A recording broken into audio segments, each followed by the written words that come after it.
L'UMP au fond d'une impasse. Après la démission du bureau local, aujourd'hui il faut tout refaire. Un travail de choix et d'opportunité pour l'ensemble de ceux qui veulent prendre les rênes du pouvoir à quelques mois des municipales.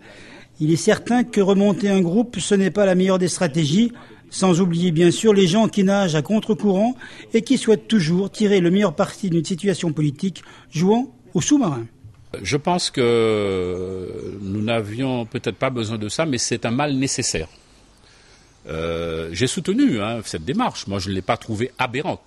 Personnellement, j'ai trouvé que finalement, il n'y avait pas de raison que des personnes mécontentes expriment leur mécontentement. C'est pour ça que moi, je prends acte de cette démission et nous allons mettre en place une équipe qui va pouvoir se mettre au travail pour détecter de nouveaux leaders, des personnalités qui pourront demain prendre la relève pour pouvoir porter les valeurs de notre mouvement. Il va falloir que cette équipe départementale se mette au travail dans toutes les communes pour pouvoir avoir des têtes de liste, mais pas seulement.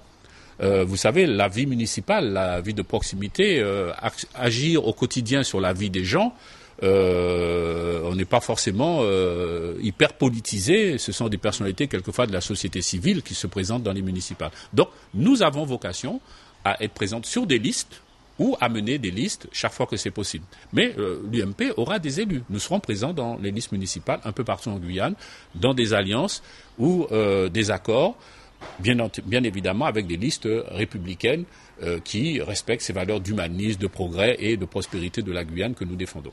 Bref, le secrétaire général de l'UMP nage en Guyane dans un marigot, sans réellement savoir si les Baux de Guyane seront pour lui un échec ou une réussite. Les électeurs seront pour eux les seuls juges.